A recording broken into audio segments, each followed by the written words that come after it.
Bonsoir mesdames, bonsoir messieurs, amis auditeurs de la radio Jésus-Christ Roi des Rois, chers téléspectateurs de la Culture TV, bienvenue à ce point de presse au cours duquel nous recevons le révérend pasteur Landry Chana, président du conseil d'administration de la vraie Église de Dieu du Cameroun. Bonsoir pasteur. Bonsoir frère Mougou, bonsoir à tous les auditeurs, bonne année en même temps.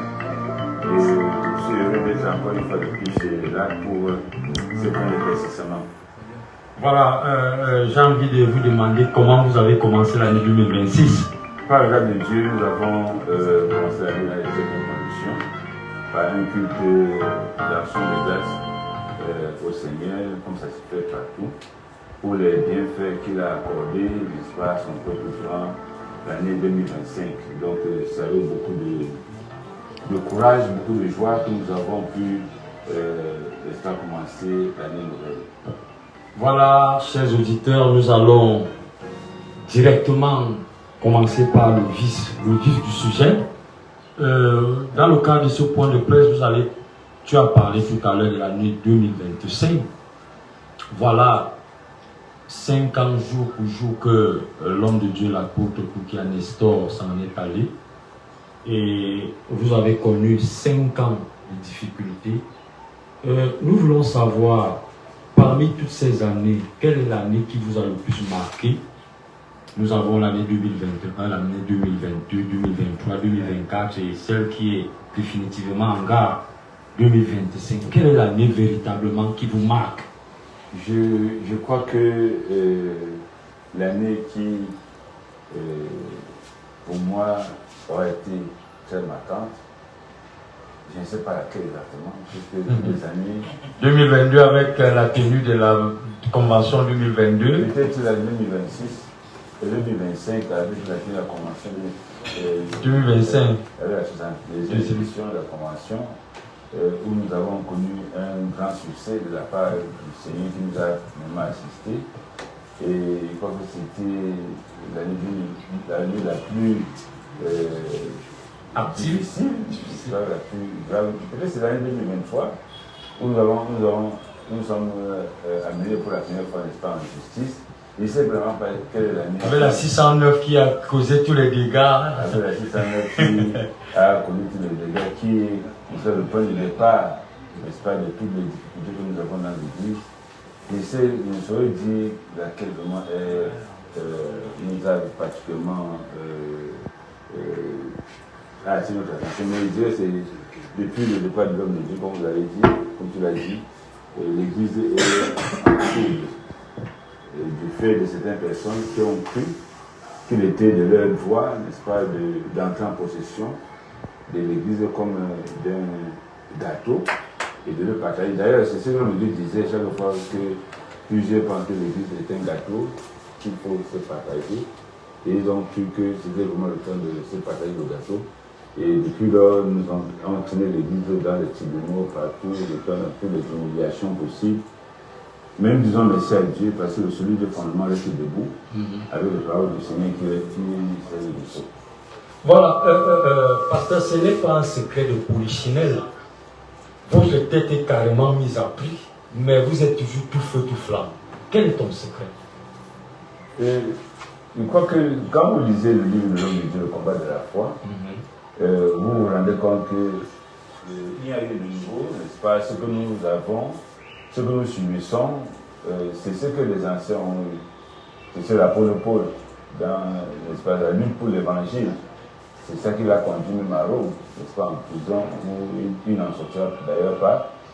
Malgré cela, il a pu écrire les livres, n'est-ce pas, aux Colossiens, aux Philippiens, ainsi de suite, étant en prison, avec un tel engagement, une telle ferveur qu'on ne croyait pas quelqu'un qui est en prison. Donc, quand nous souffrons pour la cause de l'évangile, ce n'est qu'à la continuité de ceux qui ont cru à l'évangile. Nous soutenons une cause. Nous soutenons la justice et la parole de Dieu, telle que nos parents nous l'ont réglée. Voilà. Parlant donc de l'année 2025, comme tu le dis toi-même, c'est certainement l'année la plus difficile. Pasteur, quel est le bilan que tu peux faire par rapport à cette année qui est passée? Nous avons en 2025, commencé l'année comme nous commençons en 2026 dans les tribunaux. Vous savez qu'actuellement, à partir de la semaine prochaine, nous avons 10 procès qui nous attendent. Le bal des tribunaux recommence. Oui, voilà, ça recommence. Donc nous avons commencé, cela s'est assemblé en 2025. Mais nous disons merci à Dieu parce que la plupart des tribunaux qui ont été saisis pour donner un verdict dans cette situation, nous ont été favorables. Depuis le début, n'est-ce pas, jusqu'à la fin, que ce soit en annulation de l'Assemblée générale de 2021, que j'avais introduit, j'avais saisi le plan de l'instant de fonds pour cela, qui nous a été favorable, que ce soit l'annulation de l'Assemblée générale fantôme d'Ayos, n'est-ce pas, à Colorida, qui nous a été favorable. On a annulé le 609, quoi qu'ils aient fait appel de ce jugement unique, entre guillemets, selon eux, n'est-ce pas, et que ce soit, qu'est-ce que encore dire, la saisine, n'est-ce pas, du tribunal administratif du littoral par rapport à la lettre, la décision du sous-préfet de Mombo qui nous interdisait de prêcher encore à Mombo, de faire, entre guillemets, ce qu'elle appelle le culte parallèle, qui nous a été favorable. Donc nous disons merci à Dieu, parce que la justice est quelque chose qui est de Dieu. Et quand vous défendez une cause juste, il n'y a pas à trembler.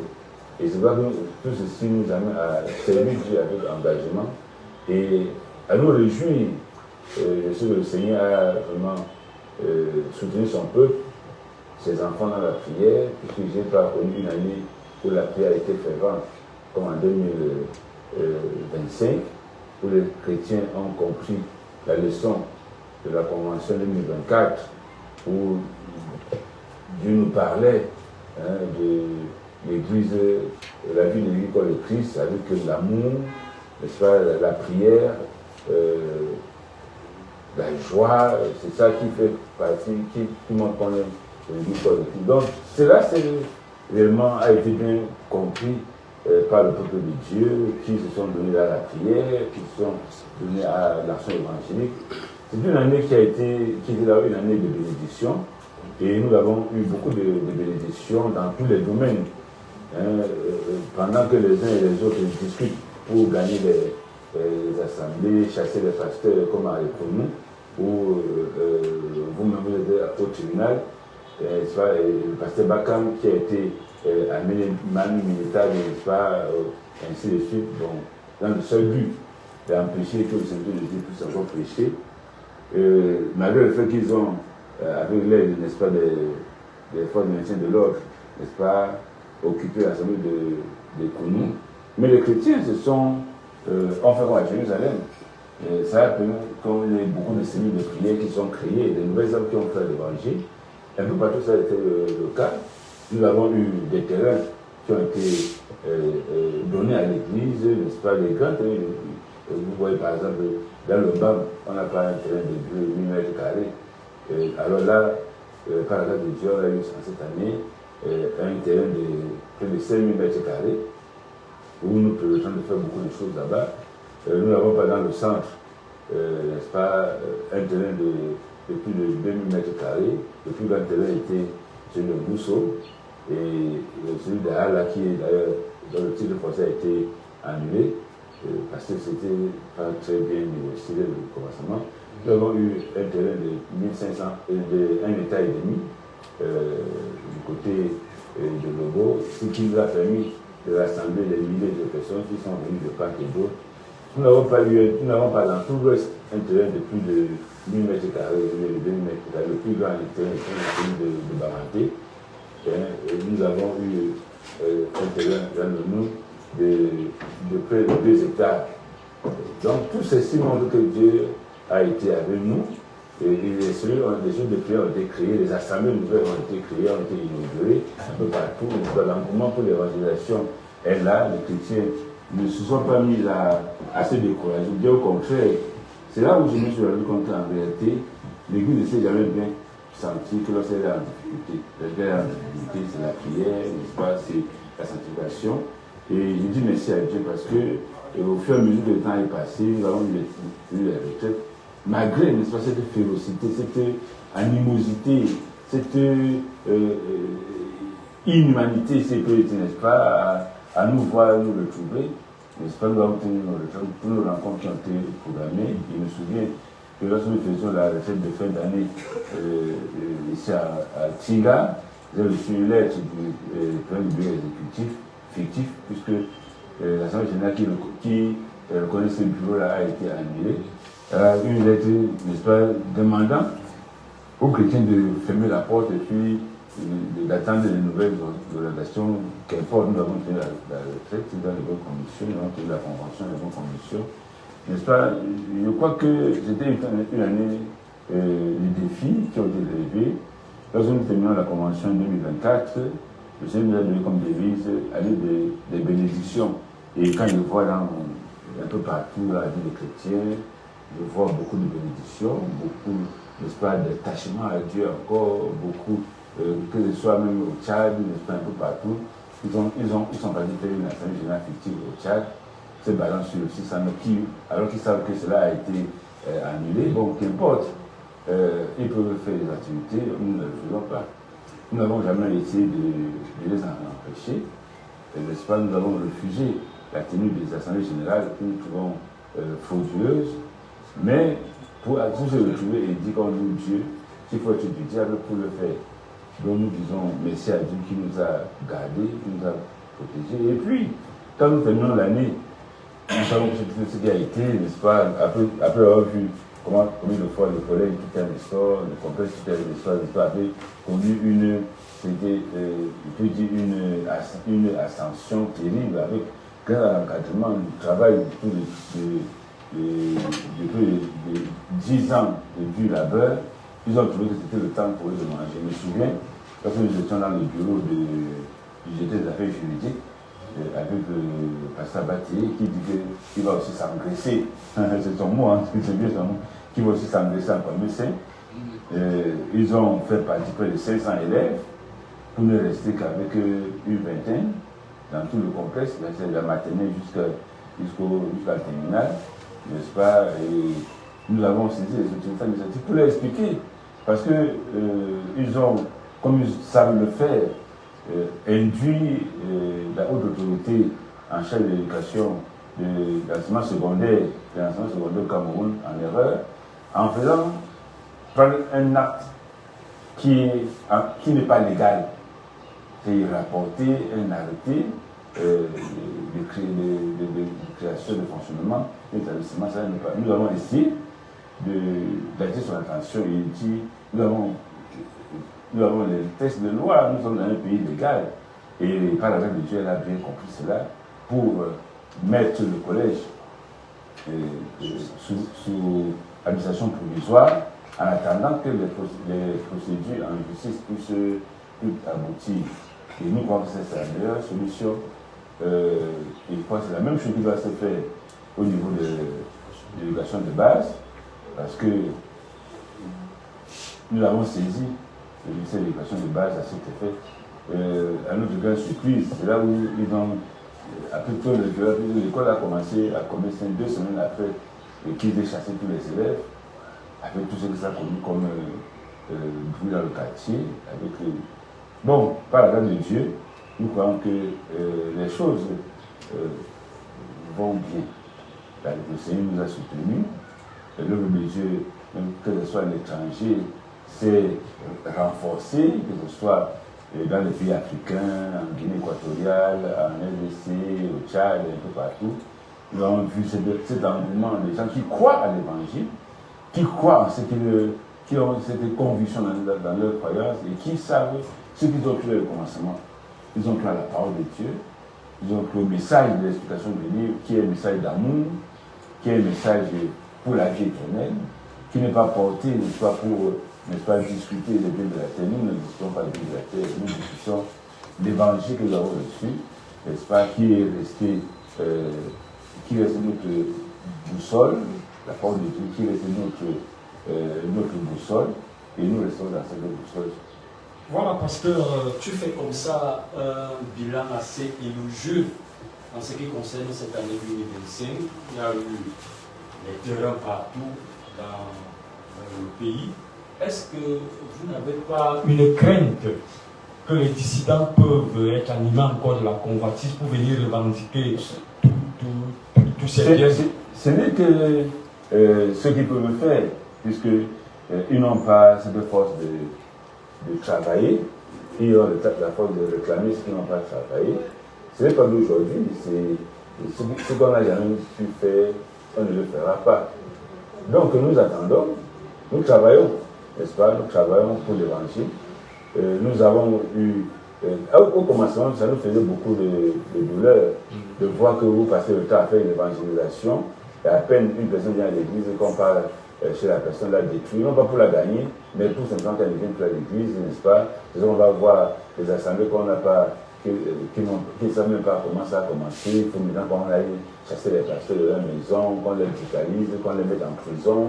Mais ils n'ont pas pu mettre en prison, mais brutaliser, ils l'ont fait, n'est-ce pas? Qu'on montre partout, aller voir, n'est-ce pas, appeler après, avoir des gens lumineux qui appellent tel sous-préfet pour donner des injonctions, de ne pas recevoir, de ne pas permettre le culte, même le culte, qu'on vient nous dire que le ministre attendant dit, n'est-ce pas, a refusé qu'on fasse culte dans une cellule, n'est-ce pas, qu'on est celui à Oumaban, n'est-ce pas, une petite assemblée, bon, qu'on puisse mettre le nom du ministre partout, il croit que cela a été, il croit que c'est nauséabond. Donc, qu'ils viennent chercher à prendre PK16, d'ailleurs ils sont en justice pour ça, et donc qu'ils cherchent à prendre Bafia, c'est leur travail. Qu'ils cherchent à prendre Fongo, on appelle les 2 hectares, c'est leur travail. Nous travaillons. S'ils viennent prendre, on parle, le monde n'est pas petit, on va le faire, plus ils vont prendre, plus le Seigneur va donner. Voilà, alors. D'ailleurs, ce qu'il veut dire, c'est qu'ils ne peuvent même pas prendre, puisque quand ils croient qu'ils vont gagner, n'est-ce pas, ils sont à la fin. La même chose, la fin du jeu vaut mieux que son commencement. Mais parce qu'il crie victoire. Le tour est joué. D'accord, il crie victoire sur tous les procès qu'il fait. Comment vous savez cela? Quand ils perdent un procès, ils montrent aux gens que vraiment c'est eux qui ont gagné. Quand ils sont condamnés, on dit qu'ils sont condamnés. Ils montrent que c'est eux qui ont gagné. Ils ne perdent jamais. Ils gagnent toujours. Ils gagnent partout. Il n'y a pas de problème. Quand ils ont perdu au tribunal administratif, après ils ont montré que c'est eux qui ont gagné. Ça a commencé par la cour d'appel. Oui, ils ont montré à la cour d'appel c'est eux qui ont gagné. Je crois que, n'est-ce pas, les décisions de justice sont là. Et comme ils savent que les chrétiens ne lisent pas, ils font tout pour qu'ils ne puissent pas lire les primitifs. Alors, s'ils savent que les primitifs sont entre les mains des chrétiens, ils tournent ça dans leur compréhension pour gagner. Il n'y a pas de problème, n'est-ce pas? Seulement que quand ils gagnent, dans le procès, on le voit en appel. C'est ça qui est un problème actuellement, n'est-ce pas? Le 7, il y a 4 procédures à la cour d'appel en appel. Donc, ils ont quoi pour faire appel? C'est ça le problème. Ils disent aux chrétiens qu'ils n'ont jamais perdu, c'est bon. Mais ils ne veulent pas qu'ils fassent appel. On ne fait pas appel quand on a gagné. On fait appel quand on a perdu. Bon, quand ils trouvent que, n'est-ce pas, ces décisions sont dérisoires, ça ne veut rien dire, c'est le ministre qui dirige l'église. Mais pourquoi faire appel? C'est ce ministre qui avait dit qu'aller en justice. Et ils sont partis en justice. Et ils perdent en justice. Et c'est là-bas qu'encore ce ministre. Non. Je crois qu'il faut qu'on soit serein. Que les gens soient sérieux. N'est-ce pas? Tout n'est pas. Si vous voulez convaincre les gens que le feu ne brûle pas, non, ils peuvent vous croire. Mais le jour où ils vont mettre la main dans le feu, c'est que vous ne les direz pas la vérité. Voilà, parce que nous allons parler de la 62e édition de la Convention universelle. Je voulais commencer par les préparatifs. Nous avons vu beaucoup de grands travaux à PK16, les forages, les constructions. Vous prenez l'argent où? Mais on prend l'argent où? On prend l'argent. Est-ce que cela ne corrobore pas avec le narratif des dissidents qui disent que vous avez beaucoup d'argent? Mais on a beaucoup d'argent. Vous savez, la vie de Dieu, il a l'or et l'argent en Dieu. Nous avons beaucoup d'argent. Il n'y a rien qui nous empêche. Ce que nous voulons faire, nous le faisons. Parce que c'est pour ça que les chrétiens prient. C'est pour ça qu'ils donnent des contributions. C'est pour ça et c'est ce qui a été pour nous. Quand la paix dit Dieu fait des choses, elle le fait parce que Dieu pourvoit à nos besoins. Vous comprenez? Nous n'avons pas pris les caisses de l'église depuis les 20 ans qui est entre leurs mains. On n'a pas réclamé. Hein? C'est le légué pasteur Kwan, il est une aventure. Pasteur Abel, il vous aurait donné en main en espèce 1 milliard de francs. Mais ça, ce sont les prisonniers. Ce sont les prisonniers. Si vous dites que vous avez donné 1 milliard de francs à quelqu'un, n'est-ce pas, en main, sans décharge, sans un papier quelconque, mais si vous êtes des prisonniers. Donc, ils ont la caisse, ils ont les comptes de l'église, on n'a pas cherché cela. L'homme de Dieu nous avait dit que ne parlez pas sur l'argent parce que l'église ne peut pas être pauvre. Le but, c'est nous. Si nous avons Christ, nous chantons que chante Alléluia, si tu as Jésus, tu ne manques de rien. Donc, c'est ce Dieu-là qu'ils ont méprisé, qui nous ouvre les portes partout, qui nous permet de pouvoir nous établir à PKC, de faire tous les travaux que vous avez vus, nous avons fait, et bien d'autres encore qui... Nous avons vu l'eau qui coulait du mur. Oui, effectivement, nous avons trouvé que ce n'était pas... À notre temps, si on voit les chrétiens qui viennent avec les seaux, n'est-ce pas, non, il fallait qu'on puisse un peu moderniser les choses. C'est plus hygiénique, c'est plus salubre, et puis c'est beau, c'est bien, les chrétiens. On a observé la variété de la nourriture, le porc, le poulet, beaucoup de choses, beaucoup d'innovations. Effectivement, je crois qu'il faudra qu'il en soit informé, ceux-là qui nous font la guerre, que nous pouvons faire beaucoup de choses. Dieu ne nous a pas limités. Dieu ne nous a pas limités. Ce que Dieu nous refuse, c'est le péché, le mensonge. Dans lequel les gens n'ont vu que ça le dit. La convention a été très réussie. Nous sommes revus des services qui ont eu un ordre impeccable. La cuisine a été vraiment impeccable. Je crois que c'est l'une des conventions qui ne s'est jamais fait au Cameroun. Le plus abouti. Où les gens n'ont pas mangé le riz et le couscous simplement. Ils ont mangé le riz, le couscous, n'est-ce pas? Ils ont mangé les poulets, ils ont mangé les poissons, ils ont mangé les poissons fumés, ils ont mangé les légumes. D'autres sont rentrés avec les provisions. D'autres sont rentrés, l'argent en avait assez. Donc, ils ont merci. Parce que Dieu c'est les difficultés nous ont. Que ça veut dire? Ces difficultés nous ont permis de nous améliorer. Ces difficultés nous ont ouvert les autres. Il fallait que ces difficultés arrivent d'une manière comme d'une autre. Parce que ça a permis aux chrétiens eux-mêmes de prendre conscience que Dieu n'est pas limité. Manger le poulet à la convention n'est pas un secret. On savait que c'était les VIP, peut-être les privilégiés. Non, même pas les privilégiés. Peut-être s'il y avait les autorités qui venaient, on pouvait les faire. Mais nous avons trouvé que tous les enfants de Dieu sont des privilégiés. Et chacun a pu savoir qu'à une convention, on peut nourrir des milliers et des milliers de personnes au Cameroun. N'est-ce pas, avec le poulet? Parce qu'on a fait croire que le peuple de Dieu est un peuple misérable. Non, nous avons beaucoup d'atouts. Et Dieu nous a donné la capacité de mettre le peuple de Dieu à l'aise. Ils avaient le droit, puisque c'est eux qui participent. Depuis janvier, n'est-ce pas, ils ont des contributions qu'ils donnent. Il fallait donc qu'ils soient dans les conditions les plus agréables possibles pour pouvoir bien suivre la parole de Dieu. Quand les conditions sont bien, quand les gens ont là où ils dorment, là où ils peuvent se mettre à l'aise, là où comment ils peuvent avoir l'eau en abondance, la nourriture abondante, il n'y a rien qui peut empêcher qu'ils ne puissent bien écouter la parole de Dieu. Mais pasteur, nous avons également observé qu'il y avait l'adhésion des autorités, puisque quand les bus de transport passaient, c'est les gendarmes qui saluaient tout le monde avec bienveillance, il n'y a pas eu de problème. Tout le Cameroun entier connaît. Tout le monde connaît là où il y a la vérité. Tout le monde connaît là où il y a la vérité. C'est vrai qu'en 2025, à moins, ils ont connu que le 2 décembre, le tsunami administratif le tsunami devait tomber. Et ils n'ont rien fait d'autre. La parade qu'ils ont trouvée, c'était de récuser tout le tsunami administratif du centre. Je crois que les raisons doivent être très solides pour poser un acte de telle envergure. Mais pasteur, ce n'est que de bonnes guerres, chacun combat avec ses armes. Bon, seulement il y a des armes qui vous reviennent très destructrices.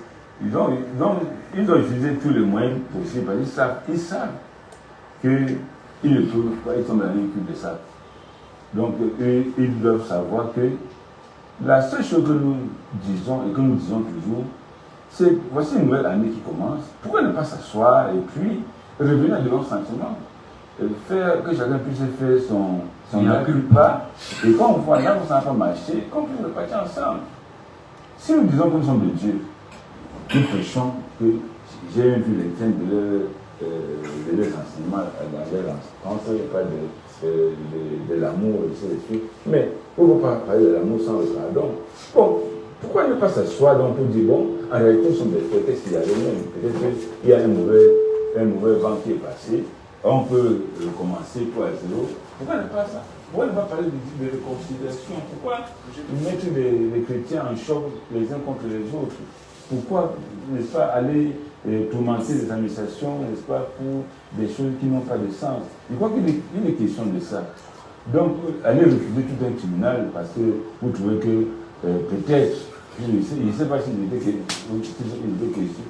au courant du verdict du tribunal, ça nous a surpris qu'il puisse récuser tout le tribunal administratif, ces juges qu'on accuse, n'est-ce pas, d'incompétence. Ils avaient déjà accusé le juge d'Akonolinga. Oui, vous savez, partout ils ont perdu en gagnant, ou bien en gagnant en perdant. Je ne sais pas ce que je veux dire, n'est-ce pas, ils ont trouvé que ce sont des décisions iniques, n'est-ce pas, les juges incompétents qui ont été, qui sont pas bien entrés à l'ENA, ils n'en sont pas bien sortis. Et on connaît ce qu'ils ont dit, mais après ils font appel. Après ils disent que bon, ils s'adossent sur le MINAC. Bon, au lieu de laisser donc le MINAC puisse gérer ça, alors ils font tout appel. Je crois qu'il y a une question pour plusieurs de savoir la vérité. Nous restons sereins. Nous avons commencé l'année 2026 dans les tribunaux. Il sait qu'un jour viendra, comme le dit Pierre de lui-même, il a enduré, mais il faut sentir que nous restons dans la vérité, dans l'amour fraternel et le vrai amour que nous prêchons. Non pas l'amour où on empêche les familles de se retrouver, non pas l'amour où on empêche, n'est-ce pas, les uns de pardonner les autres, non. Nous disons qu'il faut pardonner. Hein? L'homme n'est pas parfait sur la terre. Nous l'apôtre Paul dit, il connaît une chose, il n'est pas encore saisi, mais il fait une chose. Ou bien ce qui est derrière, nous prenons tout ce qui est devant. Donc, on n'est pas encore arrivé, on peut peut-être avoir fait des erreurs, on peut s'asseoir en tant que frère pour se dire la vérité en face, et puis s'embrasser, nous dire, bon, on recommence dans cet amour fraternel. Je me souviens, lorsque l'homme de Dieu partait, c'était le 6 août 2020, il avait dit cela, il dit que chacun pense là où il a été avec son frère, qu'il puisse renouer encore cette amitié-là. Lui-même, il ressentait déjà qu'il y avait une tension qui était avec les gens qui étaient là, n'est-ce pas, qui voulaient la chaise. Il a dit que vous voulez la chaise, n'est-ce pas? Donc, comme le film est là, tout le monde se réclame de l'homme de Dieu. Tout le monde se réclame que l'homme de Dieu a dit. Bon, si nous nous réclamons de l'homme de Dieu, faisons ce que l'homme de Dieu a dit. Il a dit restez unis. Si nous nous réclamons de l'homme de Dieu, rappelons-nous que quand il dit restez unis, s'il est à moins de 2 heures de son départ, et qu'après cela, il ne parlera même plus. Mais comme se souvient juste même chez les Bantous, chez tous les hommes, la dernière parole reste la dernière parole. Mais si la dernière parole, lui, en tant qu'homme de Dieu, notre Père à tous, de qui nous nous réclamons tous, il dit restez unis. Mais restons unis. S'il y a des difficultés, restons unis. Combattons ensemble, relevons, n'est-ce pas, ce qui a ce qui a vécu ensemble, et restons unis. Vous pouvez réclamer de l'homme de Dieu, tout un histoire, qui n'a passé son temps qu'à prêcher l'amour fraternel, n'est-ce pas, que l'Église est pentecôtiste, et les pentecôtistes sont retenus par l'amour fraternel, qui a passé le temps à le dire, et puis vous dites que vous êtes de l'homme de Dieu, et vous dites que quand les plumes sont sorties d'une poule, il ne peut plus, ce qui ne peut plus rentrer. Pour dire que quoi? Pour dire qu'il est impossible de rentrer ensemble. Non. Les chrétiens ne parlent pas comme ça. Alors, pasteur, permettez-nous un peu de revenir. La convention, la 72e édition, a été annoncée à Grand Pont en Mombo. pour finalement se tenir à PK16. Qu'est-ce qui s'est réellement passé? Mombo, c'est là où nous devons faire la convention. Nous n'avons pas un autre lieu. La convention universelle, il y a beaucoup d'autres conventions qui peuvent se faire. Mais la convention universelle de Mombo est là où nos respirations arrivent. C'est ce que nous avons connu depuis notre enfance. C'est là où Dieu a dirigé son nom pour que les esprits un centre spirituel de convergence. Donc, pour nous, aller à Mombo, on va tout programmer la convention à Mombo. En 2023, on nous a chassés sans aucune raison valable, sans aucune raison. Les gens sont venus, après, le côté là, on nous a mis chassés jusqu'à nous, n'est-ce pas, sans aucune raison, dans un camp où nous étions chez nous, on a apporté toute l'armée du Cameroun, l'armée de terre, l'armée des corps spéciaux, pour chasser les chrétiens qui sont venus simplement prier. Nous sommes repartis et on a fait la convention, puisque avant de venir nous chasser, on avait fait des enseignements, on avait fait l'essentiel, la convention, et en 2024, ça s'est reproduit. Nous avons voulu faire la convention à Mombo. Et en quelques instants, on a interdit la convention pour tout le monde. Mombo est notre centre.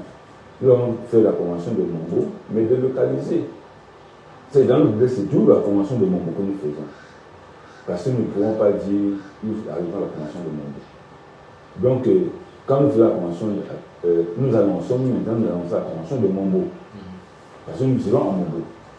Quel que soit le cas, nous serons en Mombo. Que ce soit aujourd'hui ou demain, Mombo est là où, comme on parle souvent, c'est là où on a appelé notre nombre spirituel. Nous serons en Mombo. Donc, quand on va nous refuser d'aller à Mombo, on ira ailleurs, faire la convention de Mombo qu'on devait faire à Mombo, dans cette localité-là. Donc, c'est ce que nous avons parlé de la convention de Mombo, qui se tient à PK16. Tout de même, pasteur, beaucoup s'interrogent. Voici 2 années successives que la Convention universelle se tient à PK16. Ne pourrait-on pas aussi comprendre en cela que sous votre ministère, Dieu voudrait que la Convention se tienne à PK16? Bon, si c'est là de Dieu, on ne peut pas dire non au plan de Dieu.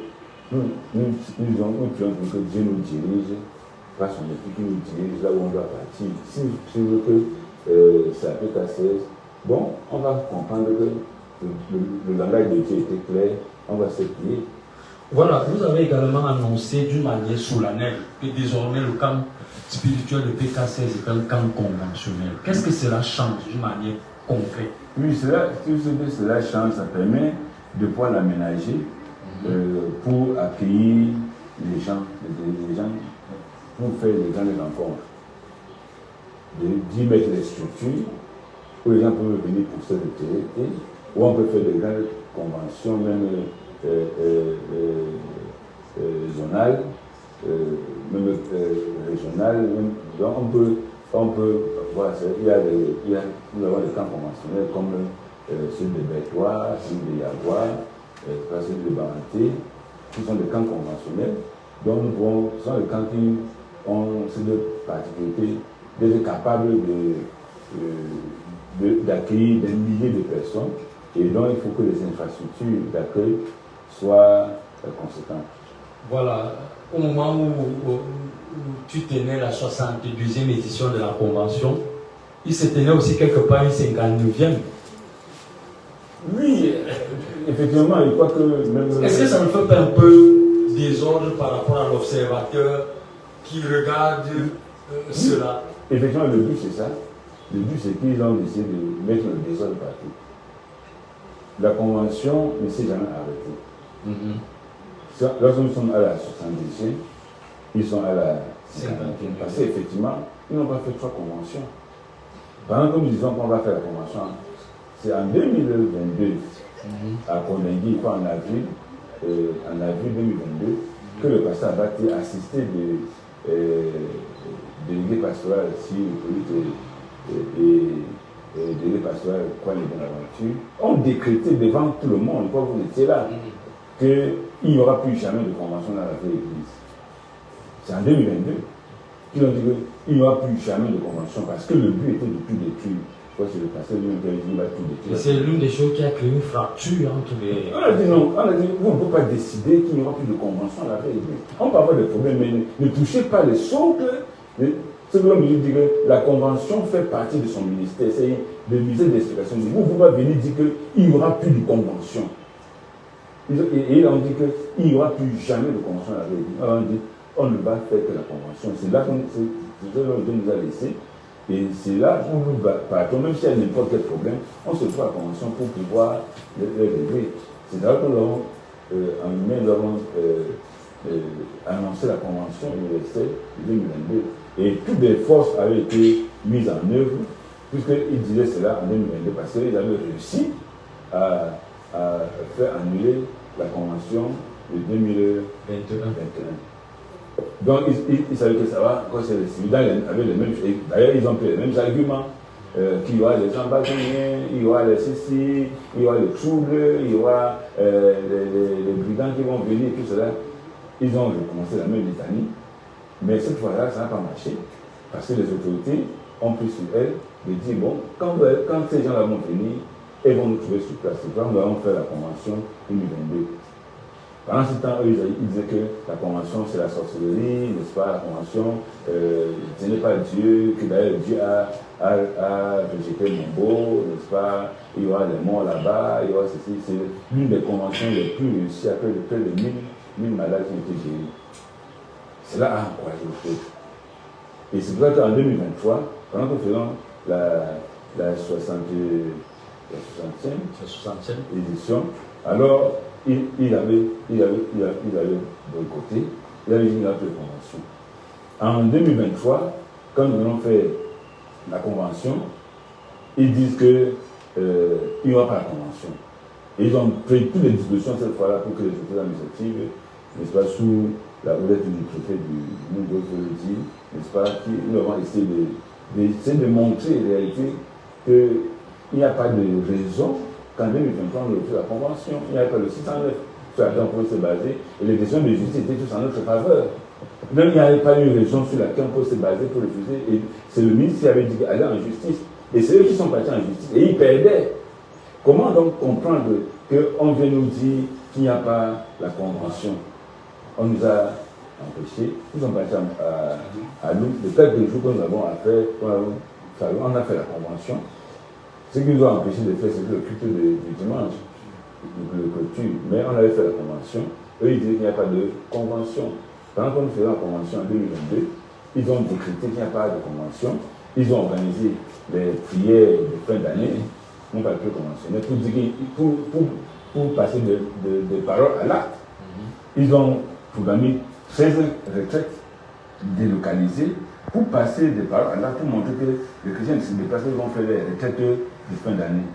En 2022, en 2023, ils reviennent, ils disent que non, au lieu que ce soit nous qui sommes à Mongo, ils vont aussi faire la convention à Mongo. Ils ont commencé à le trouble, le préfet a interdit. Pendant que nous faisions la convention à Lou, et ils faisaient une retraite à Tico. Voilà deux ans qui sont passés, ils n'ont pas fait de convention. Et lorsque nous venons en 2024 pour dire que nous allons faire la convention, ils ont refusé de faire la convention, ils ont tout fait, et ils sont venus faire une rencontre là-bas. C'était plus. C'est eux qui ont dit qu'il n'y a pas de convention. Bien sûr, ça fait normal qu'ils aient ce retard dans le comptage de ces années, parce qu'ils sont conscients qu'ils n'ont pas fait de convention, 3 éditions de convention, ils n'ont pas fait.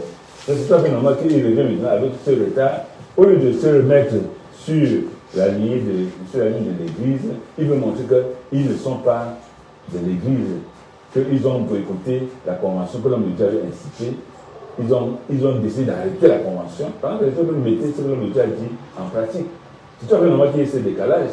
Que pendant qu'on a la 62e, ils se réveillent après, les autres vous disent qu'ils vont maintenant faire la 59e édition, alors qu'ils sont passés depuis longtemps. Donc, il faut sentir que l'auditeur ou bien l'observateur attentif se demande pourquoi est-ce que les uns font la 62e et vous faites la 59e.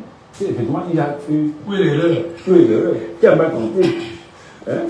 Donc c'est parce qu'ils ont dit, donc ils se réveillent que, enfin, Mumbo n'est pas la sorcellerie, Mumbo n'est pas, Mumbo n'est pas le yang-yang, comme ils ont dit, Mumbo n'est pas ceci, Mumbo n'est pas ça. Maintenant, au lieu de venir, puis nous avons tout tendu la main. C'est bon, venez donc, nous refaisons la convention, on a même anti à certains de venir la convention, même à PK16. Ceux qui sont venus, on ne les a pas chassés. On dit, venez donc de toute façon à la convention. Ils disent non, ils ne peuvent pas le faire avec nous. Donc on va nous chasser. Bon, comme actuellement ils ont les entrées au Minat, il faut le dire, n'est-ce pas? Ils ont réussi parce que quand au Minat on appelle le sous-préfet, je crois qu'on a vu dans le sous-préfet de Mumbo, qui nous ont montré les appels. Qui a même appelé sur place, il dit voici. Il dit non, voici l'instruction. Le fameux numéro 620. Voilà, voilà. Donc c'est du Minac qu'on pilote parce qu'ils ont des entrées au Minac. Il y a des longueurs, il faut que les disent ici, le fils du pasteur Longueur Samuel, qui, avec ses acolytes, n'est-ce pas, essaie d'influencer sur le terrain pour dire que c'est le ministre qui a parlé. Il ne croit pas que le ministre peut être en train de voir là où tu vas faire un culte dans une association. Puisque lui, il a dit que le lien de CNT soit des affaires des associations.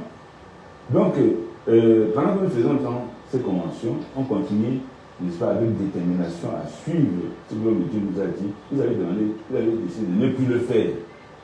Dans l'optique, comme ça va dit, de tout gâter. Qui va tout gâter. Donc, c'est tout là. Or, maintenant, ils se réveillent. Ce n'est pas pour faire la convention qu'ils font. C'est pour nous empêcher de faire la convention. C'est si nous sommes dit qu'il n'y a plus de convention, c'est qu'il n'y a plus de convention. Mais comme on va toujours faire la convention, de peur que les frères ne puissent être obligés, puisque tout le monde sait dans la vie que la convention est incontournable. Et comme pour eux, ils ont décidé de parler. Les chrétiens ont dit non, on va faire la convention. Pourquoi nous empêcher de faire la convention? Et de peur que les chrétiens puissent avoir les yeux ouverts, ils fabriquent donc une convention, on va partir en Bobo. Comme ils ont devant avec les administrations, c'est des administrations qu'ils ont pu tromper, ils vont donc faire ces rencontres-là. Parlant de ce vent en plus des administrations, il y a un élément nouveau qui est entré en 2025. Le sous-préfet de Mumbo a sorti une décision qui vous interdit carrément de prêcher à Mumbo. Oui, effectivement, nous avons eu, à ma grande surprise, 2 décisions et 3 mises en garde. La première décision m'interdisait, moi, le pasteur Gage Jacob, de pouvoir faire un culte au lieu de prêcher à Mumbo. Vous voyez? Donc, que je n'avais pas le droit de prêcher ou même de faire un culte parallèle. Et c'est parce qu'on appelle culte parallèle à Mumbo, selon les informations qu'on lui a données. Cette décision a été prise sans même qu'on se soit consulté. Parce que nous avons pensé que, on a envoyé les gens vers le sous-préfet plusieurs fois, et elle a connu qu'il y a quand même des frictions. Donc c'était le bon temps qu'ils disent, bon, je vous la sens, elle est nouvelle au poste. Pour au moins d'abord comprendre le problème, mais elle a été sur ordre des instructions qui viendraient de certaines personnes criminelles. Nous avons envoyé les gens, et c'est là qu'elle a fait connaître que non, voici l'instruction de M. Tel, il pouvait faire tel le nom, et elle a pris une décision, et après elle nous a convoqués. Ce qu'il y a un peu, on a dit, bon, il n'y a pas de problème, nous sommes là pour le dialogue, et c'est ça l'occasion d'expliquer à Mme M.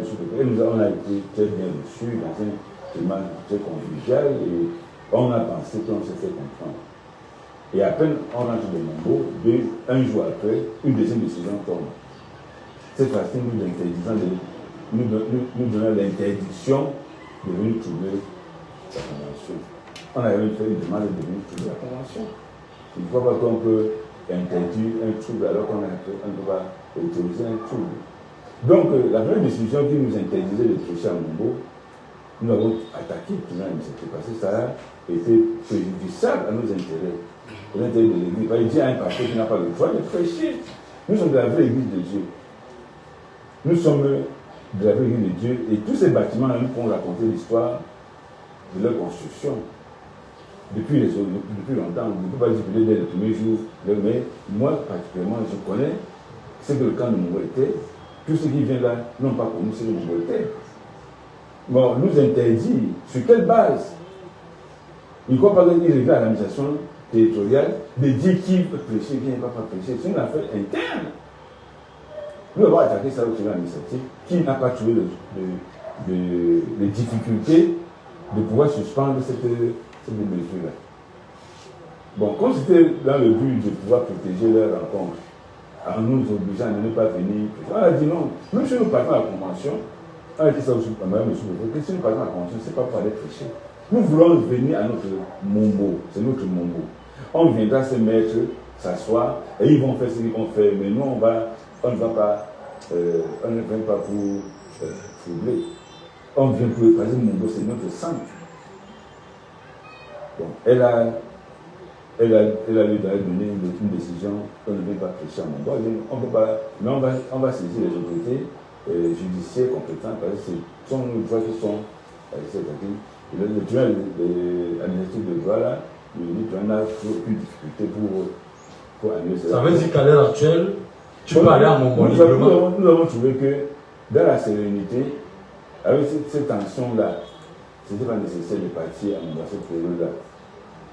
On peut prêcher l'évangile ailleurs. Et nous avons dit aux chrétiens que non, tenez votre mal en patience, allons joindre à PK16 et dans un cadre bien approprié. Et pourtant, la parole était criant. Hein? Et la deuxième décision était nous interdisant de venir troubler. On n'a jamais donné une autorisation de troubler. Et les mises en garde dans tout cela. Je crois qu'après ça, la procédure judiciaire doit trouver son cours. Et donc, tout à fait. Voilà, et il nous a été donné, on a suivi dans les réseaux sociaux qu'ils ont tenu une assemblée générale qui revoyait leur bureau exécutif. Est-ce que cela n'est pas un coup? Oui, je crois que c'était génial. Moi, s'il y avait à féliciter, je les féliciterai pour avoir eu cette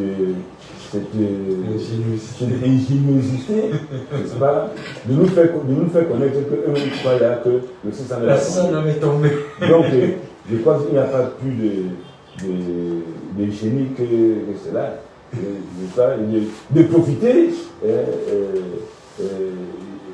de l'occasion et de faire, de se dire, bon, comme on a les autorités administratives à notre faveur, et pour aller vite, parce qu'on sait que d'un moment à l'autre, les choses peuvent changer, il faut donc programmer une assemblée générale comme Arios, où on n'a jamais convoqué une assemblée générale, où il n'y a jamais eu des convocations. Mais parce qu'on comprend maintenant l'objectif des décisions qui étaient prises. Effectivement. Donc, il faudra aller vite, bon, trouver l'occasion pour dire, bon, il y a une assemblée générale extraordinaire, et il faut rapidement toucher le ministre, bon, faites rapidement pour que le papier vienne au MINAC, et on va introduire ça dans le paragraphe, comme on l'a fait pour Alios, et le ministre a donné une autre lettre. En sorte que quand le 609 va tomber, qu'il y ait là une autre lettre qui vit. Il faut recommencer les mêmes procédures. Il faut recommencer les mêmes procédures, mais on a dit ça, c'est vraiment génial. Et quand j'ai appris ça, j'ai applaudi que ils sont géniaux, mais une ingéniosité lugubre. Parce que pour vous, il n'y a rien que vous pouvez faire dans le mensonge et que ça tient. Parce que s'ils ont fait une assemblée générale, c'est sur la bannière du BO. Le BO qui a été annulé à Konamiga. Donc, et pour laquelle ils ont fait appel. Il fallait au moins qu'ils attendent que la cour d'appel, n'est-ce pas, leur donne raison que le BO, n'est-ce pas, est légal avant de pouvoir faire des choses. Or, dès le moment où, si la cour d'appel est saisie, parce qu'ils ont perdu en instance, c'est qu'ils savent qu'il faut d'abord prouver qu'ils ont une existence légale. Bon, si le 609 qui a été suspendu au tribunal administratif et pour lequel ils ont fait un pouvoir à la Cour suprême, il fallait attendre que cela puisse existe d'abord légalement avant de dire bon, on fait une observation générale. Tout ce qu'ils vont faire, sur la base du 609, quand si la 609 tombe, tout tombe. C'est comme une maison, n'est-ce pas, que vous construisez et que vous venez détruire la fondation en mettant la toiture sur la fondation est détruite, vous en avez brûlé. Vous savez que toute la toiture, vous allez mettre, dès que la fondation n'est plus, tout s'écroule. Mais pasteur, est-ce que tu ne penses pas qu'avec tous les grands magistrats qu'ils ont là-bas, ils n'ont pas tenu compte de tous ces paroles? Est-ce qu'il n'y a pas quelque chose? Ceux qui ont fait ça, ils sont devenus fous. Et nous avons même eu de nos informateurs qui étaient là-bas sur place. On a des informations, même des listes, n'est-ce pas, de l'argent à donner, n'est-ce pas, au ministère, tel directeur 1 million, tel sous-directeur 1 million. Ah bon? J'ai le message, c'est pas que les gens. Vous comprenez? Nous avons nos informateurs sur place qui nous ont dit tout ce qui s'est passé. Et comment, mais pourquoi donc faire une assemblée générale à moins un an d'une assemblée? Où est l'urgence? Bon, on va dire qu'on a prorogé le mandat du président du bureau exécutif pour 7 ans. Mais c'est bien. Et il remplit encore. C'est un grand succès, ils ont eu mes félicitations. Mais pour aller où? Est-ce que cela ne va pas rallonger la crise? Nous avons le souffle. Donc nous ne sommes pas pressés, nous sommes nous préparés pour un combat long. Un combat long déjà dans 20 années. Nous sommes mais pour nous, nous disons pourquoi ne pas? Quelle est vraiment la difficulté que les êtres humains peuvent éprouver, de ne pas s'asseoir et de causer, et de partir, mettre tout le monde entier en difficulté. Voilà maintenant, nous allons utiliser tous les voies de recours pour que, comme Arios, que toutes ces choses-là puissent tomber. Donc ça ne coûtera aucune difficulté. Là, nous avons un malheureux avocat, Lolo, comme il dit là. Avocat capacitaire. Capacité rwandais, n'est-ce pas, qui va les mettre en difficulté. Pour ça, il a fait deux. Moi, il voulait saluer le vaillant Maître Gao, n'est-ce pas, qui. L'infatigable, n'est-ce pas. Il ne va trouver aucune difficulté d'avoir des arguments pour mettre ça à zéro, comme il a fait à IOS, comme il a fait, n'est-ce pas. Je crois que c'est génial, mais une ingéniosité qui n'a pas réfléchi. Une ingéniosité qui n'est pas sage. Parce que l'ingéniosité va avec la sagesse. Mais c'est une ingéniosité qui va avec la bêtise. Parce que si vous construisez une maison et vous allez étoiler en détruisant la fondation, mais tout va s'écrouler, c'est que peine perdue. C'est comme quelqu'un qui se noie et qui s'accroche sur un tronc d'arbre qui est en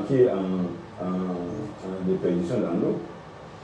Ça va se précipiter puisque le poids, vous comprenez, le poids du tronc d'arbre est plus, ça ne va plus vite avec le courant d'eau. Donc il va vous précipiter rapidement dans la chute.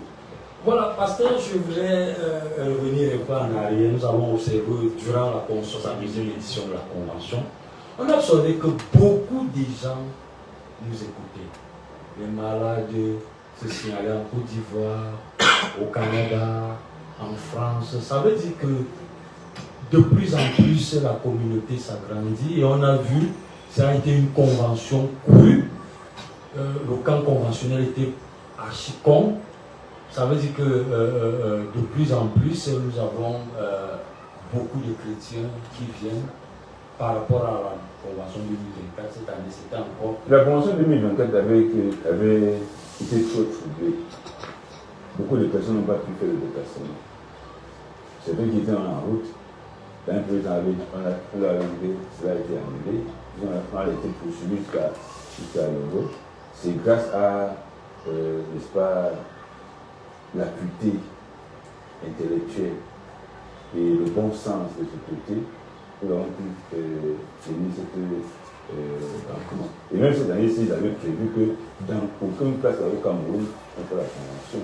Donc, cette année-ci, les chrétiens ont été plus avisés, cela a été mieux organisé, et les gens qui sont venus nombreux, vous avez vu vous-même qu'un État ennemi, ça avait, n'est-ce pas, être trop petit.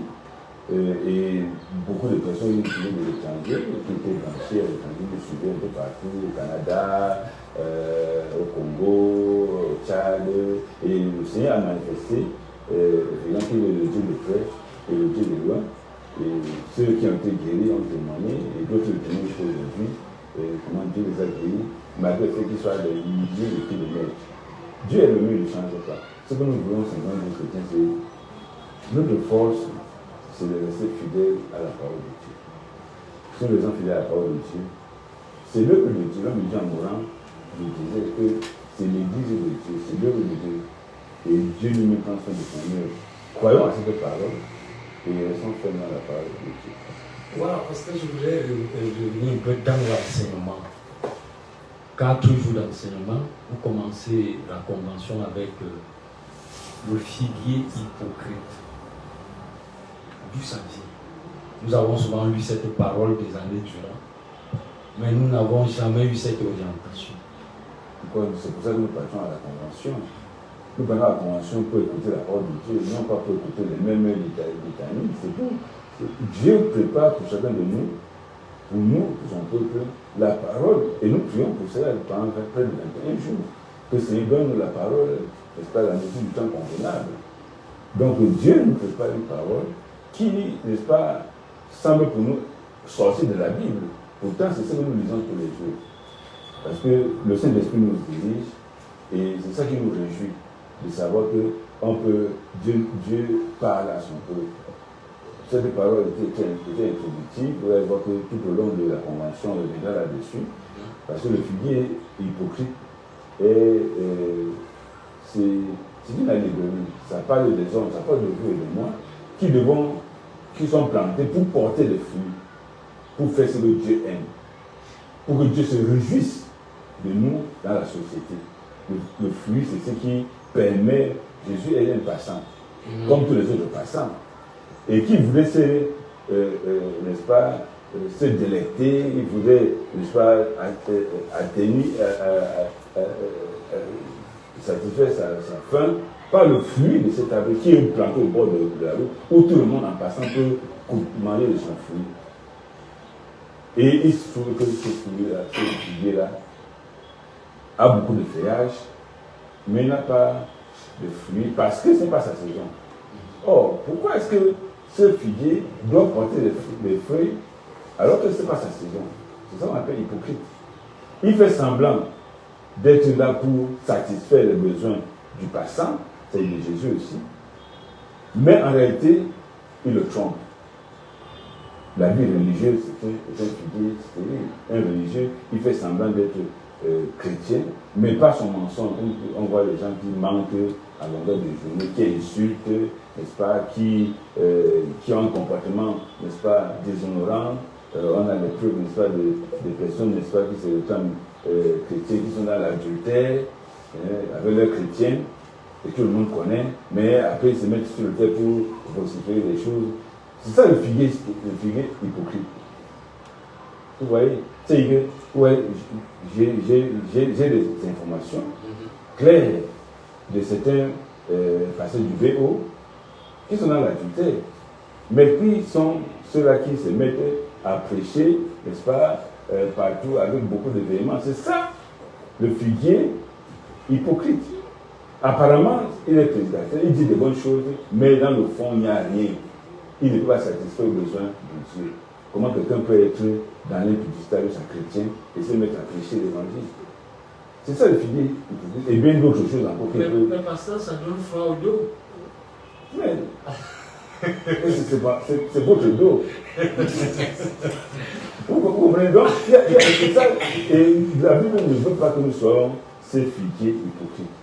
Si nous sommes des figuiers portant le fruit, il dit que celui qui craint Dieu, qui ne marche pas en compagnie des méchants, qui n'est pas cessé pas en compagnie des pécheurs, qui n'est pas dans la voie des moqueurs, et qui dit la parole de Dieu, et la met en du jour et nuit. Il est comme un arbre planté près d'un courant d'eau et qui porte son fruit en sa saison.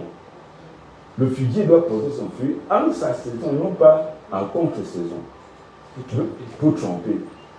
Donc, Jésus parle du figuier, c'est de nous, et il a dit, personne ne mangeait encore de son fruit, et le figuier a séché. Et vous pouvez voir un peu partout que Jésus parle, il coupe. Le figuier, les sarments qui ne portent pas le fruit et qui sont là pour sucer la sève du cep, on coupe. le figuier qui ne produit pas, attends, marqué, le propriétaire du terrain vient au pignon qui coupe. Ou bien le champ de Dieu, où il a fait un champ avec des meilleurs plans, mais pourquoi est-ce qu'au moment où il est venu chercher le fruit, il n'y a pas eu de fruit, il coupe. Donc, tous ceux-là qui se font par abus figuier, ces producteurs, ceux qui doivent servir Dieu, qui doivent sacrifier au besoin de Dieu, et qui ne le font pas, Dieu va couper. Le chrétien doit rester tranquille. Quand Dieu a coupé Saül, il était le roi. Il était le roi pour satisfaire aux besoins de Dieu, pour veiller sur le peuple de Dieu. Mais quand Saül a décidé de désobéir, de ne plus être au service de Dieu, Dieu l'a coupé. Mais seulement, quand Dieu a coupé Saül, il n'a pas séché d'un seul coup. Vous comprenez? Il y a des arbres dans la forêt, et quand on coupe les branches tombent et continuent à grandir, mais il n'y a plus de version, on sait n'importe comment ça ne va pas aller loin. Donc c'est le jour où la guerre est venue. Et il a cherché Samuel pour invoquer Dieu. Il n'a pas fait. Lui qui était têtu pour invoquer Dieu, sans la fin de Samuel, il cherchait à invoquer Dieu, il n'y a rien. Les téléphone qui le convoquent, il n'y a rien. Il se rend compte qu'il faut chercher Samuel partout. Il faut donc aller encore faire revivre, n'est-ce pas, ceux qui évoquent les morts. En dehors, c'est ceux-là qui avait lui-même interdit de tuer même. Il faut qu'il convoque. Il y a qui a été désobéissant à Dieu pour invoquer les morts. C'est ça. Donc, Dieu a le sang. Et quand Dieu a coupé, il a coupé. Donc, on dit aux chrétiens que nous sommes des êtres spirituels. Dieu nous a appelés à être spirituels. Spirituel veut dire rattaché à Dieu. Quand nous perdons ce lien avec Dieu, on est coupé, c'est vrai de lien spirituel, on va sécher. Donc le chrétien doit rester attaché à Dieu, parce que la vie spirituelle est un système de vie, un mode de vie qui donne tout ce qu'il faut pour l'homme se lever, non plus comme l'homme veut, mais comme Dieu veut. Il doit chanter comme Dieu veut. Il doit, il y a l'intelligence spirituelle, il y a la sagesse spirituelle, il y a la richesse spirituelle, il y a les dons spirituels, il y a toute la compréhension spirituelle. Tout est selon le Saint-Esprit. Or, quand quelqu'un est figué, hypocrite, il est coupé. Il ne peut plus rien faire qui vient du Saint-Esprit. Il va être un semblant de pasteur.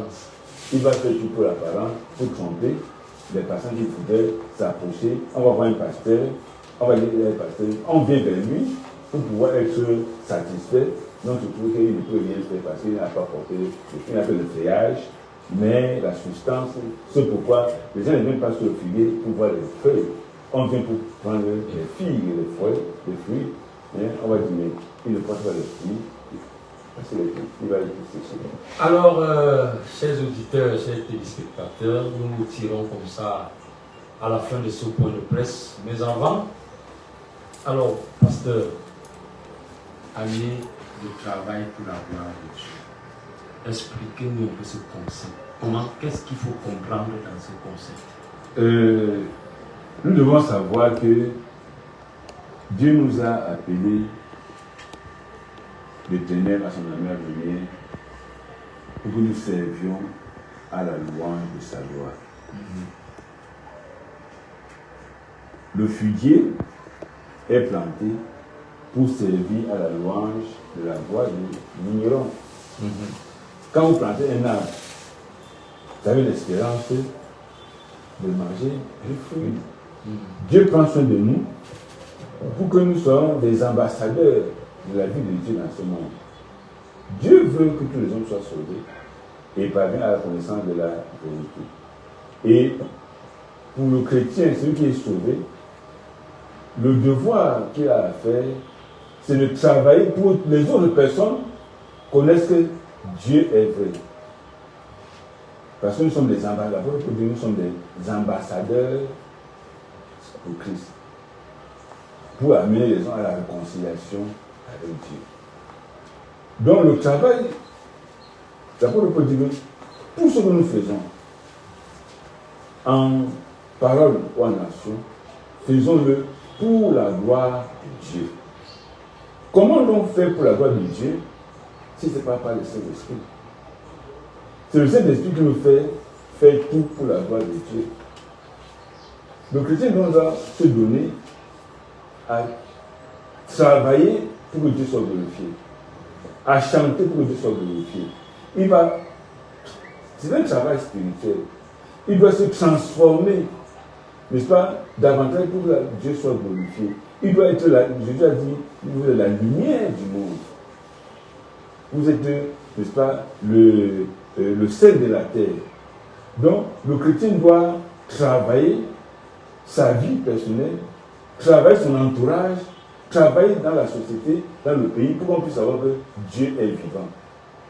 C'est ça, avec l'enseignement que nous avons reçu sur la spiritualité, un chrétien doit plus être aujourd'hui charnel, c'est attaché au plaisir de la chair.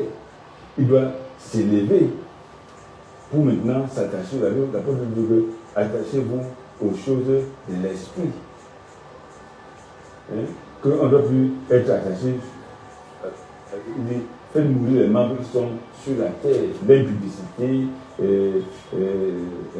l'impureté, toutes ces choses, les choses comme ça, la convoitise, on doit les laisser, on doit s'élever. Le travail qui est c'est un travail d'élévation spirituelle. On doit voir les chrétiens qui réellement témoignent de la grandeur de Dieu, avec l'assistance du Saint-Esprit. Le Saint-Esprit nous instruit en toutes les choses. La Bible dit que l'Esprit de vérité qui nous conduit dans toute la vérité. Il faut qu'on voit les chrétiens qui sont conduits dans toute la vérité, qu'il n'y ait plus des gens qu'on trompe, parce qu'on a accepté un mensonge. Je crois que le chrétien doit, cette année, faire tout pour la gloire de Dieu. Même dans son lieu de service, il doit être un bon travailleur. Non pas seulement parce qu'on doit lui donner des salaires ou des récompenses, mais pour la gloire de Dieu. Il doit à l'école, l'élève à l'école doit être un élève studieux, non pas parce qu'il veut seulement avoir le diplôme, mais pour la gloire de Dieu. Il doit avoir le respect pour ses enseignants, pour ses camarades, n'est-ce pas? Il doit travailler pour ses parents. Même le cultivateur doit faire son travail pour qu'on puisse distinguer. Ça, c'est le champ d'un enfant de Dieu. Dieu doit être la finalité de nos actions. Et comme on ne travaille pas pour Dieu, pour rien, il n'y a pas de bénévolat chez Dieu. Il est le rémunérateur de ce qu'il craignent. Dieu va rémunérer chacun d'eux. Donc il est question pour chaque personne de se mettre au travail, non plus pour, vous voyez par exemple, Jésus entre dans le temple et il chasse les gens. Pourquoi? Ce sont les changeurs d'argent, les vendeurs de pigeons. Ce sont, n'est-ce pas, les gens qui ont fait de la maison de Dieu un commerce. Ils ne sont pas là pour la gloire de Dieu. Ils ne sont pas venus pour la gloire de Dieu. Non, ils ne sont pas venus. Ils sont venus pour leurs intérêts personnels. Et Dieu les chasse. Parce qu'ils ne travaillent pas pour la gloire de Dieu. Donc, que ces personnes qui sont des commerçants à l'église, c'est qui viennent croire en Dieu parce qu'ils vont avoir un mariage, parce qu'ils vont avoir de l'argent, parce qu'ils vont avoir le nécessaire, qu'ils sachent que Dieu chasse ces gens-là. Sa maison n'est pas, sa maison c'est une maison de prière et de délivrance pour toutes les nations. Donc le chrétien doit être focalisé sur est-ce que ce que je fais, c'est pour la gloire de Dieu. Tout ce que vous faites, faites-le pour la gloire du Seigneur.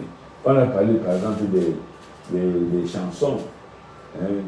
Chanter, c'est bien. C'est très bien de chanter. Mais ce que nous voyons, c'est que le diable a infiltré les milieux chrétiens en apportant des louanges qui ne sont plus de Dieu. Puis Jésus dit que les vrais adorateurs adorent Dieu en esprit et en vérité. Il y a des faux adorateurs. Il y a les vrais. Or, l'homme spirituel doit adorer Dieu dans la nature de Dieu. Parce que c'est le Saint-Esprit qui inspire l'adoration. Le diable est celui qui connaît la musique.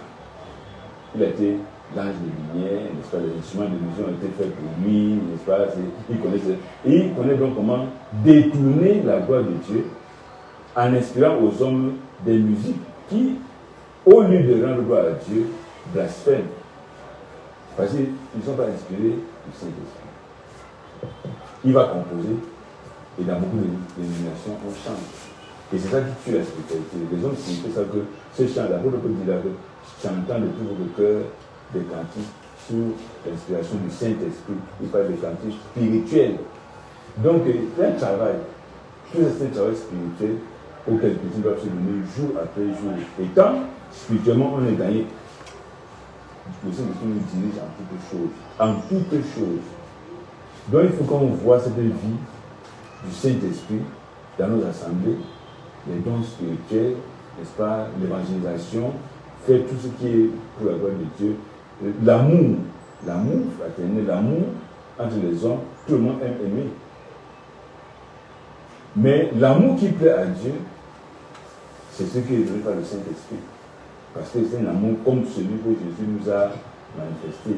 On a été, Dieu vient de signaler que dans l'année, nous avons vu, n'est-ce pas, aimer comme il nous a aimés, qui nous montre vraiment que sans le Saint-Esprit, nous ne pouvons pas aimer comme Christ nous a aimés. Si nous disons qu'on a le Saint-Esprit, montrons l'amour comme Jésus a voulu que nous puissions aimer. Et quand nous ne le faisons pas, il y a beaucoup de gens qui s'aiment eux-mêmes, sont des commerçants, puis il y a la main de Dieu pour d'autres idées que la gloire de Dieu, Jésus les a chassés. On a vu il a dit au filier stérile parce qu'il ne peut pas, il n'a pas pu les satisfaire. Il a chassé les gens dans le temple, c'est la suite. Il a chassé les gens dans le temple parce qu'ils ne viennent pas pour l'adorer. Et donc, il faut que le chrétien apprenne que ce que tout ce que nous devons faire, nous devons le faire pour le Seigneur. C'est un travail spirituel. Et quand on parle de spiritualité, c'est la prière, c'est la sanctification, c'est la méditation de la parole de Dieu, c'est la vie de Christ. Et pasteur, vous avez aussi mis un point d'honneur sur la cellule familiale, qui est le point d'ancrage de toute société. Et vous avez donné beaucoup d'explications, exhorté les chrétiens à prendre en considération l'encadrement de la famille. Effectivement, parce qu'une société s'égale dans la famille. Vous comprenez? La société s'égale. Même vous êtes malade, parce que vos cellules commencent à se gâter. Hein? Donc, la cellule familiale est très importante. Un travail doit être fait dans la cellule familiale. L'église, c'est le rassemblement des cellules familiales. Je sors de ma maison avec les miens, ma femme, mes enfants, ceux qui habitent ma maison. Vous sortez de votre maison, l'autre sort de sa maison, et nous nous retrouvons dans un lieu de culte. Si dans la cellule familiale, dans chaque famille, il n'y a pas Dieu, on n'apporte pas Dieu là où nous sommes partis. Si dans la cellule familiale, nous ne connaissons pas prier, si nous avons parti faire un ensemble, ça sera seulement de figuer hypocrite. Parce qu'il ne peut pas être incapable de pouvoir prier dans ma maison, de garder ma maison comme Dieu veut, et il veut maintenant venir à l'église pour les autres. Donc il faut que nous, les prédicateurs, devons mettre dans ça d'abord dans l'encadrement de la cellule familiale. C'est là un travail qui devait se faire dans la société. Il faut d'abord que la famille soit en règle, que s'il prend de manière générale, quand l'enfant ne peut pas dire bonjour à la maison, il ne dira pas bonjour à lui. Quand la famille ne peut pas dire merci papa, il ne dit pas merci monsieur. Donc c'est la cellule familiale qu'il faut corriger. Donc notre société actuellement a un problème. Notre société a un problème, pourquoi? Parce que la cellule est gâtée. On voit seulement à l'école, hein, les enfants qui manquent de respect aux enseignants, on va voir les enfants qui sont accros aux stupéfiants, ils ont commencé dans la cellule familiale. Il fallait donc que la famille soit prise en charge. Oui. Nous allons prendre un téléspectateur là qui a une question. Bonsoir papa. Alors, tu as parlé des serviteurs qui par exemple dans une assemblée sont allés du système avec sa chrétienne. Maintenant, comment faire alors face aux membres de famille, cousins, cousines, frères et sœurs, que nous avons qui persévèrent dans cette assemblée où ces serviteurs ont fait comme ça, et que face à l'action de ce serviteur, ils ferment les yeux, ce serviteur continue à les encadrer, ils communiquent avec eux, et ils sont des membres de nos familles. Bon, c'est un peu difficile. Le comportement face à ce genre de situation, j'aimerais vraiment être éclairé là-dessus. Merci. Bon, ce que moi je peux dire, Jésus dit que si un aveugle conduit un aveugle, ils sont tous dans la fosse. N'est-ce pas? C'est tout à fait normal que si vous acceptez qu'un voleur vous conduise, si vous avez quelque chose quelque part, vous vous plaisez là-dedans. Hein? C'est vous vous plaisez là, dans cette vie-là, d'une manière ou d'une autre. Parce qu'il n'est pas compréhensible que vous sachiez que quelqu'un est figuier. Jésus n'a pas accepté ça. Il n'a pas accepté d'avoir un figuier qui voudrait le satisfaire, qui ne le satisfasse pas. Il n'a pas accepté. Donc, Jésus le dit pour que nous puissions prendre conscience. Et à la suite du texte de Marc 11, quand les apôtres vont voir que le figuier a séché, ils vont s'étonner que mais ça se passe comment? Jésus a dit non, que c'est comme ça quand croyez que ce que vous demandez, Dieu a compris. Bon, si les gens sont contents de planter dans leur jardin des figuiers hypocrites, qui à la fin ne viennent pas demander le fruit, parce que le fruit hypocrite ne portera pas de fruit. Donc, ce que moi je peux dire à l'auditrice, c'est que bon, c'est malheureux, ils savent cela, et s'ils acceptent que c'est pas quelque part, ils en trouvent une raison. Mais ils savent que cette raison ne peut pas les amener au ciel. Il est impossible que quelqu'un qui vit à l'impudicité vous conduise à l'impudicité. L'apôtre Paul dit que j'ai appris que soyez mes imitateurs, comme je suis moi-même de Christ. Donc si vous voyez en moi une vie que Christ n'a pas menée, là, c'est qu'il y a un problème. Donc je crois que, parlant de la cellule, nous avons mis un accent particulier. Et je voudrais même que en cette année, que nous, les familles, on a gagné dans les 21 jours qu'on Dieu l'a prière conventionnelle. Donc, si une famille ne prie pas ensemble, qu'elle ne soit pas dans les cours de prière. Vous ne pouvez pas venir de prier à la maison et venir prier à l'église. Non, vous amenez à l'église ce qui se fait à la maison. Donc, il faut que les gens comprennent qu'on ne peut pas guérir une société en faisant fi de la famille. La famille c'est là où il y a le travail à faire. Quand on corrige la famille, on a corrigé la société. Voilà, mesdames, messieurs, nous allons mettre un terme à ce point de presse. Nous pensons que le révérend a été suffisamment clair dans ses réponses. Alors, un dernier mot, révérend, à l'endroit de tous ceux qui sont attentifs à ce que nous faisons. C'est un dernier mot. Oui, je voulais simplement dire à tous les auditeurs que Dieu vous bénisse cette année de travail. Travaillons pour notre salut. Jésus dit que travaillons pour ceux qui payent. Nous ne travaillons pas pour ceux qui ne payent pas. Travaillons pour ceux qui vont nous permettre de satisfaire les besoins du Seigneur.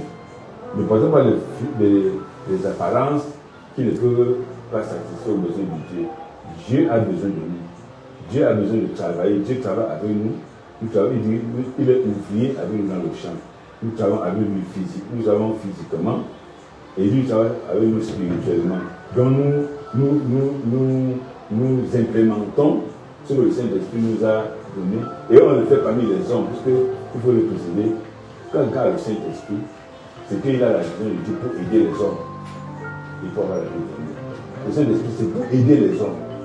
C'est pour connaître le goût de Dieu, pour savoir l'adorer comme il veut, et pour aider les hommes comme il veut. Sans Saint-Esprit, il n'y a pas de charité. Comme Dieu veut. On va faire beaucoup d'exemptions, on va faire beaucoup de mais pour que Dieu puisse apprécier, il ne peut nous parler par le Saint-Esprit. Donc, travaillons donc pour avoir tout le programme de Dieu pour nous. Et la Bible nous a dit que nous sommes membres du corps de Christ. Il n'y a pas un membre inutile sur le corps.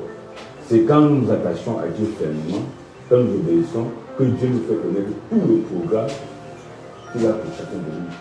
L'amour révèle le plan de Dieu. Voilà, c'est sur ces paroles que nous allons définitivement mettre la clé sur l'opération sur ce point de presse. Pour nous accompagner, il y avait une forte équipe là derrière, je vais citer comme ça, vous ici à la décoration. Vous voyez la belle décoration, là, la technique, nous avons Elie, nous avons Netassi.